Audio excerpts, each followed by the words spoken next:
In this video, I'm going to be critiquing Cube Rise's JPerm and why this one is actually the best. So his algorithm goes like this. So go at F, U prime, R prime F, R2, U prime, R prime, U prime. And then do RU, R prime, F prime, RU, F prime, F prime again. So I can't really do this one fast. Like that. And like it's not a bad algorithm.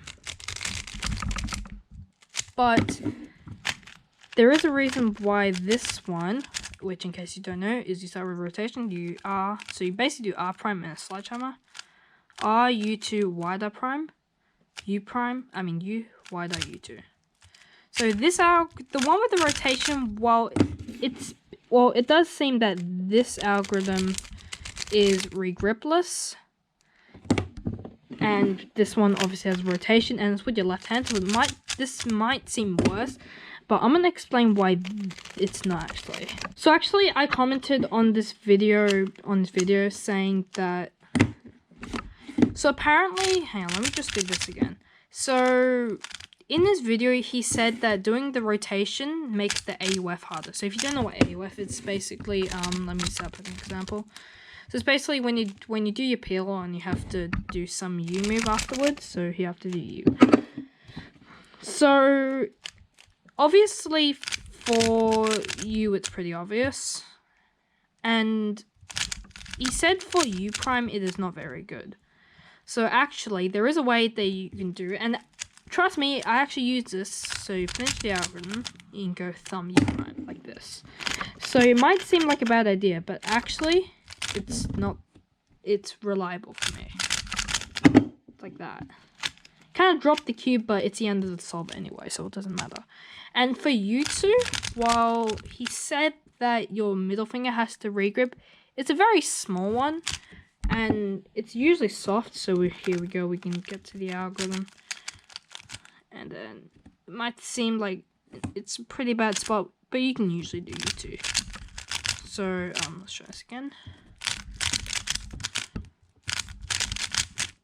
There you go. Reason 2, there are way too many awkward moves in this algorithm. So awkward moves are basically like moves that feel awkward. So you know when you say you're trying to insert the spare, you really want to do this, but you have to do something like this. This can feel awkward. That's what an awkward move is. So it's basically like a push or one of these or one of these.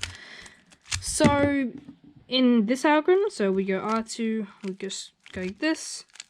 There are no awkward moves whatsoever. And the thing about awkward moves is that they are good to save like regrips. But if you do them too much, then it may be better just to regrip anyway. So here in this algorithm, we go like this.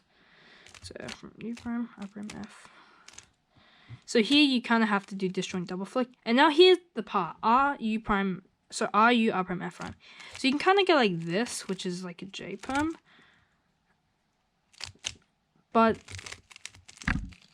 doing this too many times is not good at all, and it's very risky to do. Doing this just twice in a row, that kind of gets to another point. Why do people like the JPerm and the T-perm so much when they both use those so much? Because obviously in the T-perm, actually in the JPerm is probably a better example, you can see this happens twice. Well, the pinch turn is not that bad, but this turn is not good. So you can do this, but then here you do flick. So the JPerm is alright. The T-perm, well, they're pretty much separated, so it's alright. So I think the next obvious reason that the rotation algorithm is better is obviously because it's very long. If we just count the moves of the normal JPerm, the JA-perm, so basically we're going to count the rotation, obviously. So 1, 2, 3, 4, 5, 6, 7, 8, 9, 10, 11. So that's 11 moves. While his algorithm is 1, 2, 3, 4, 5, 6, 7, 8, 9, 10, 11, 12, 13, 14, 15, 16. So that's a pretty long algorithm. I can do it pretty fast. But yeah, actually, this is the other risky part. The FU prime is actually very risky as well, because the thumb, I guess you could do it like this, but it's gonna feel really awkward, because when you go like this, this part, when you do U prime, it cannot touch that, so you have to go like this. So there's really no better way to do it like this, but when you go like this, it's kind of awkward. I mean, it might be alright, but it's not as good. So, you probably want me to do this algorithm really fast now. So what I'm going to do is I'm going to get a keyboard and time it.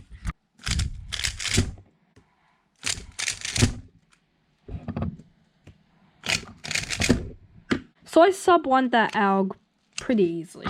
So, Cuberizer, this is a little message. If you think your algorithm is better, post a video of you doing it in under this time. Let alone even doing it sub-1. Alright, thanks for watching and see you next time.